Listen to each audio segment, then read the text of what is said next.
ದೆಹಲಿಯಲ್ಲಿಂದು ಇಂದಿನಿಂದ 4 ದಿನಗಳವರೆಗೆ ನಡೆಯಲಿರುವ ವರ್ಲ್ಡ್ ಫುಡ್ ಇಂಡಿಯಾ 2024 ಬೃಹತ್ ಸಮಾವೇಶವನ್ನು ಕೇಂದ್ರ ಆಹಾರ ಮತ್ತು ನಾಗರಿಕ ಸರಬರಾಜು ಸಚಿವ ಪ್ರಹ್ಲಾದ್ ಜೋಶಿ ಉದ್ಘಾಟಿಸಿ ಆಹಾರ ಮಳಿಗೆಗಳಿಗೆ ಭೇಟಿ ನೀಡಿ ವೀಕ್ಷಿಸಿದರು. ಈ ಸಂದರ್ಭದಲ್ಲಿ ಆಹಾರ ಸಂಸ್ಕರಣಾ ಖಾತೆ ಸಚಿವ ಚಿರಾಗ್ ಪಾಸ್ವಾನ್, ಆಹಾರ ಸಂಸ್ಕರಣಾ ಖಾತೆ ರಾಜ್ಯ ಸಚಿವ ರವನೀತ್ ಸಿಂಗ್ ಬಿಟ್ಟು ಉಪಸ್ಥಿತರಿದ್ದರು.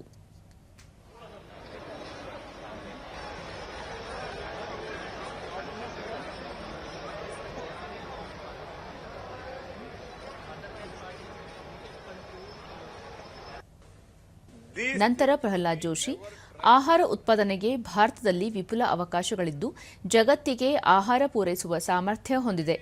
ಗುಣಮಟ್ಟದ ಆಹಾರ ಉತ್ಪಾದನೆಯಲ್ಲಿ ಭಾರತ ವಿಶ್ವ ಪ್ರಸಿದ್ಧಿಯಾಗಿದೆ ಎಂದು ಹೇಳಿದರು. ಭಾರತದ ಆಹಾರ, ಧಾನ್ಯ ಮತ್ತು ಉತ್ಪನ್ನಗಳಿಗೆ ಜಾಗತಿಕವಾಗಿ ಬೇಡಿಕೆ ಹೆಚ್ಚಾಗಿದೆ. ಆದ್ದರಿಂದ ಕೃಷಿ ಉತ್ಪನ್ನಗಳ ಗುಣಮಟ್ಟದ ಸಂಸ್ಕರಣೆ, ಆಹಾರ ಉತ್ಪನ್ನಗಳ ಅಧಿಕ ಉತ್ಪಾದನೆಗೆ ಮುಂದಾದರೆ ಭಾರತ ಅತಿ ದೊಡ್ಡ ಮಾರುಕಟ್ಟೆಯಾಗಲಿದೆ ಎಂದು ಅಭಿಪ್ರಾಯಪಟ್ಟರು. ಆಹಾರ ಭದ್ರತೆ, ಸುರಕ್ಷತೆ ಮತ್ತು ಪೌಷ್ಟಿಕಾಂಶಯುಕ್ತ ಆಹಾರ ಉತ್ಪಾದನೆಗೆ ಪ್ರಧಾನಿ ನರೇಂದ್ರ ಮೋದಿ ಅವರು ಒತ್ತು ನೀಡಿದ್ದಾರೆ ಎಂದು ತಿಳಿಸಿದರು.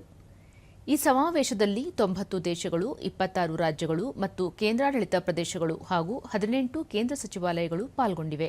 माननीय प्रधानमंत्री जी ने इससे पहले जब फूड प्रोसेसिंग का ये हुआ था, वर्ल्ड फूड फॉर इंडिया हुआ था, तब उन्होंने कहा था हर एक डाइनिंग टेबल पे भारत का फूड रहना चाहिए. ये सोच कभी भी इसके बारे में विचार भी नहीं.